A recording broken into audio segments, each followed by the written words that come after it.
Boa tarde, me chamo Bruce Vingadriolo. Estou aqui para falar sobre as análises realizadas durante o curso de Bioinformática. Primeiro, o elemento BLAST foi realizado e sequências fáceis da proteína foram obtidas do NCBI e utilizados na ferramenta BLASTP. Dessa forma, nove diferentes variações foram analisadas, variando entre o banco de dados analisado, entre NR, UniProt e PDB, e a matriz utilizada para a pontuação, sendo BLOSUM 162, PAN 250 ou BLOSUM 45. O NR Blossom, todas as que foram analisadas com o Blossom 62 tiveram os 10 primeiros resultados anotados, enquanto que para PAN 250 e Blossom 45 tiveram somente os 5 primeiros resultados anotados.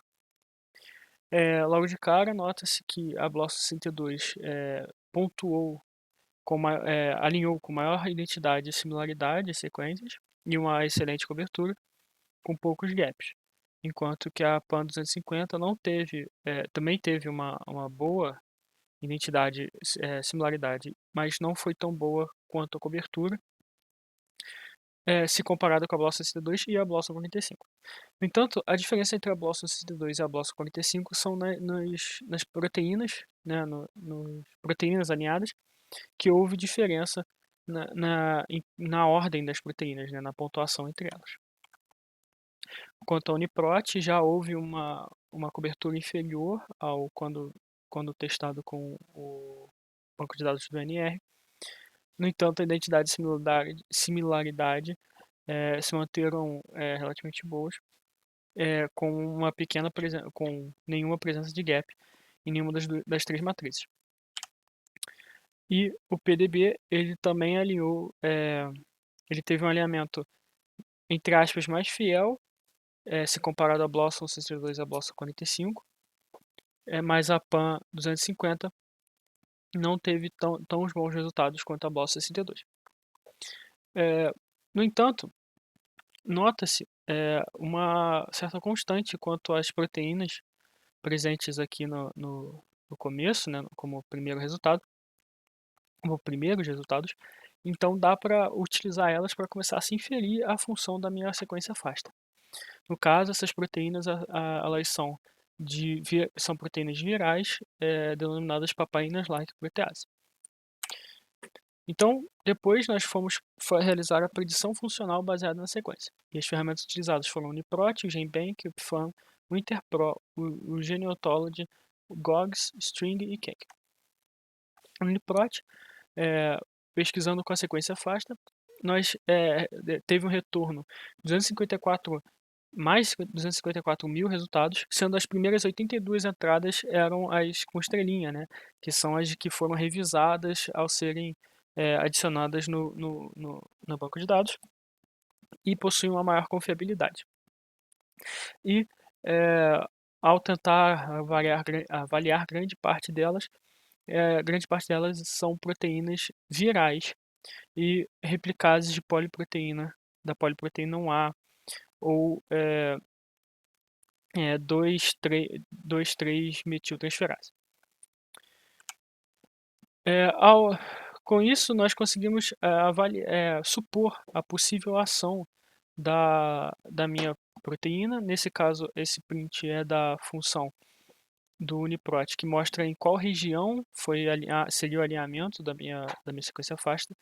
E eu sei mais ou menos, com isso eu sei a região do gene em que a minha proteína se encontra, sendo que aqui ao lado também tem a identidade dela. Usando o GenBank, ao pesquisar pela minha proteína, pela minha sequência no caso, ele me retornou um genoma de referência do SARS-CoV-2, mas ele também retornou diversos outros itens que mostram proteínas com função de ubiquitina de Homo sapiens ou de músculos. Usando no Pfam, ao tentar rodar no Pfam com a minha sequência FASTA, o sistema deu erro, então eu passei para o programa seguinte, que foi o Interpro. E o Interpro ele retorna uma predição dos domínios e das famílias homólogas da minha sequência, né?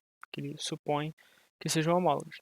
E quando os domínios também confirmaram o que tinha sido avaliado no GenBank, né, as funções de ubiquitina e de interação com o gene de SG15, com os produtos do gene SG15.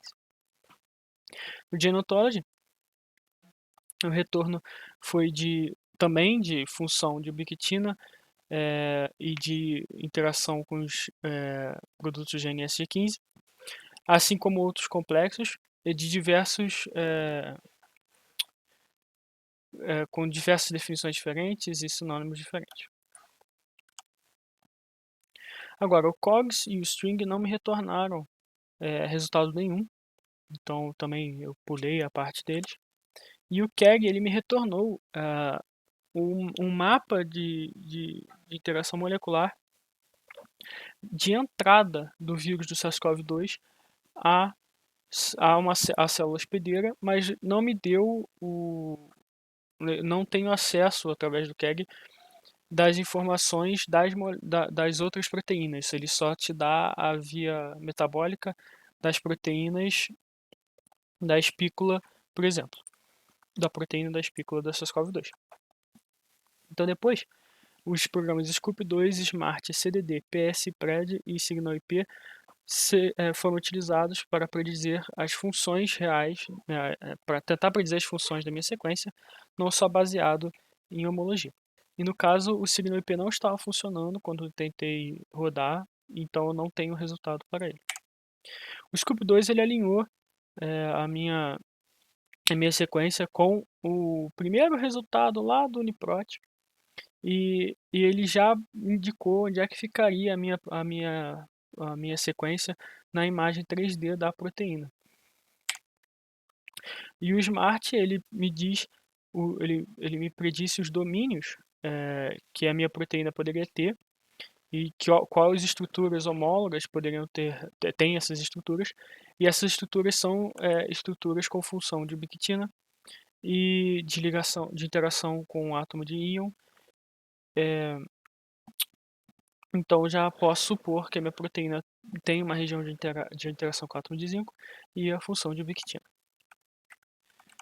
No CDD, eu tive o alinhamento, né, da minha proteína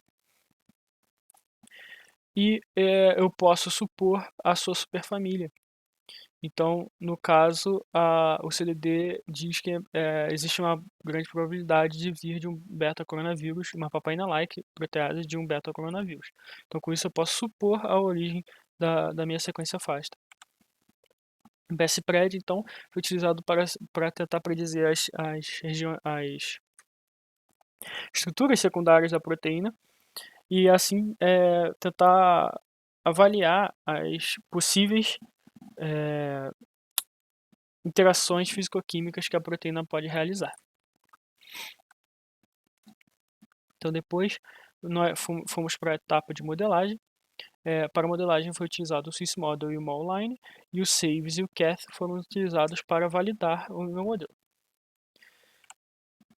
Sendo que ao realizar o SysModel foi feito de duas formas, né? O SysModel automático e o SysModel manual. E o MoLine ele retornou um modelo.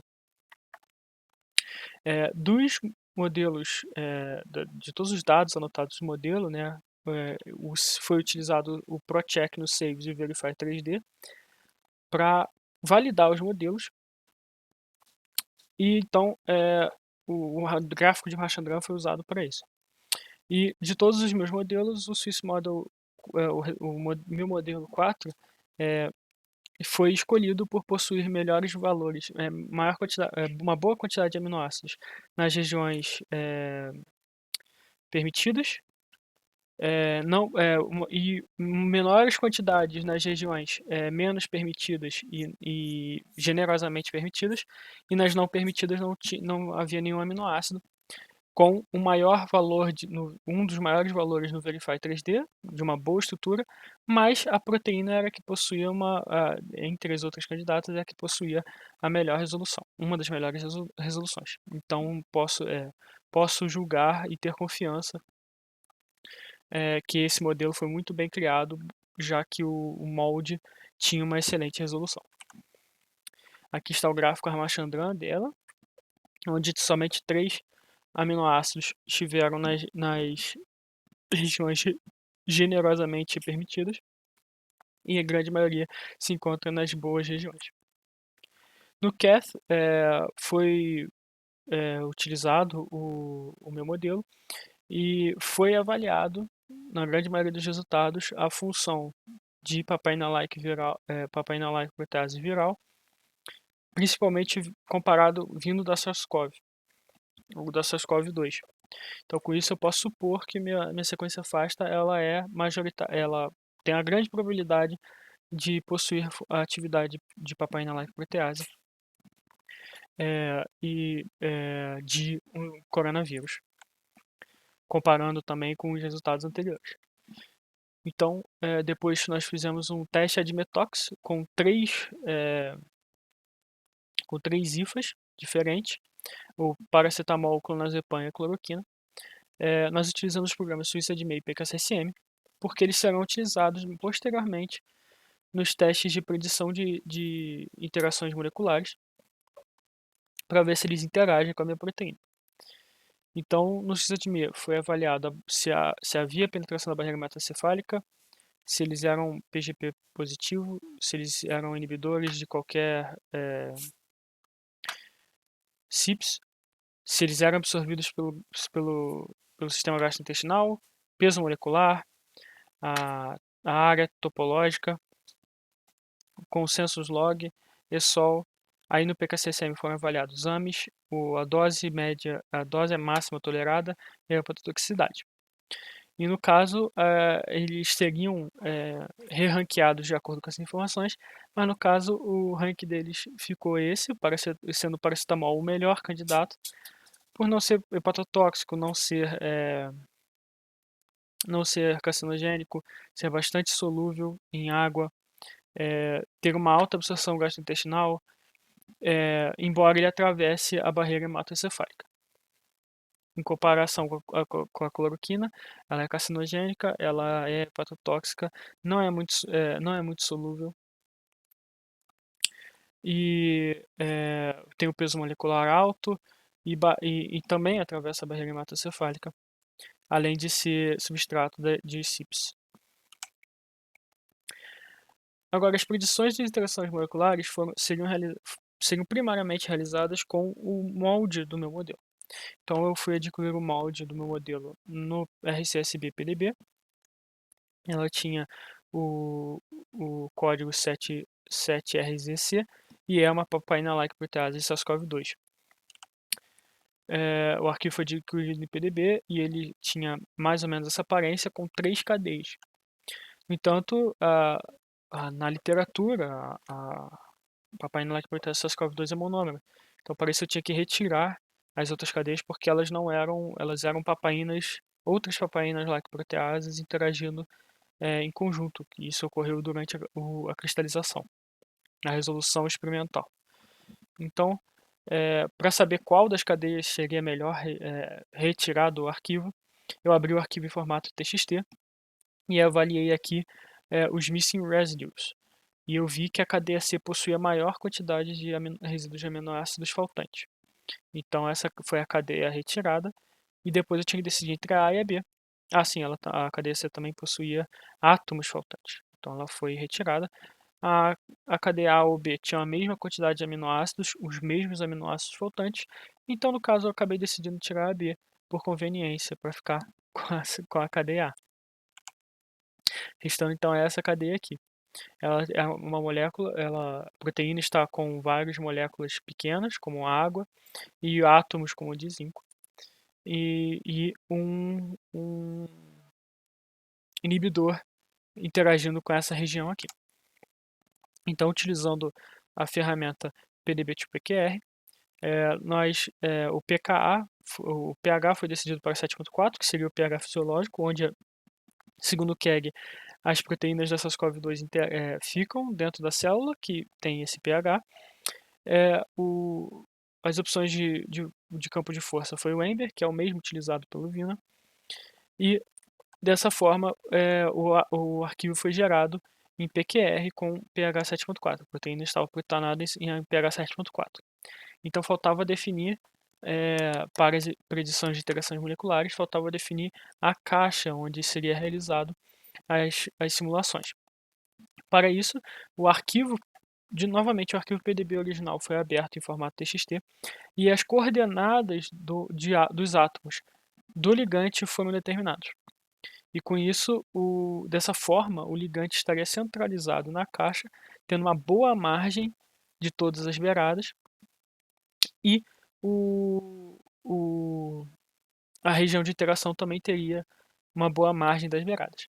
E o tamanho foi decidido de forma que um ligante muito grande ainda assim poderia ser simulado corretamente dentro da caixa. No caso, ficou o tamanho 30-30-30.